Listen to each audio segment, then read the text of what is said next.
আসসালামাইকুম, সবাই কেমন আছেন? আশা করি ভালো আছেন। লায়লা মামুনের দিন শেষ, সান্ডার বাংলাদেশ। এখন সান্ডার যন্ত্রণা তো একদম পান্ডা পান্ডা, সান্ডার যন্ত্রণা তো ফেসবুকে ঢুকুন যায় না, করেন ঢুকতারি নেই, লায়লা মামুনের যন্ত্রণাই এখন আবার সান্ডার যন্ত্রণা ঢুকতারি না।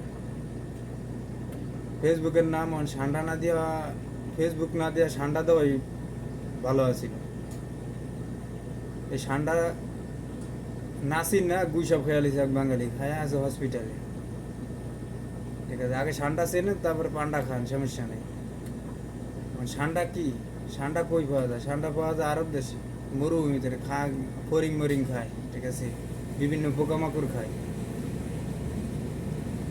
আর গুইসাপ বাংলাদেশ, পাকিস্তান, ইন্ডিয়া এগুলা গুইসাপ পাওয়া যায় বেশি। এখন আগে সান্ডার গুইসাপ যদি মিলায় ফেলান তখন তো সমস্যা, তখন হসপিটালে থাকা লাগবে, ঠিক আছে। আর সান্ডার তেল অনেক উপকার। আর সান্ডা যদি তেল, তেলে অনেক যৌন সমস্যার সমাধান হয়, তবে এটা বৈজ্ঞানিক দ্বারা প্রমাণিত না।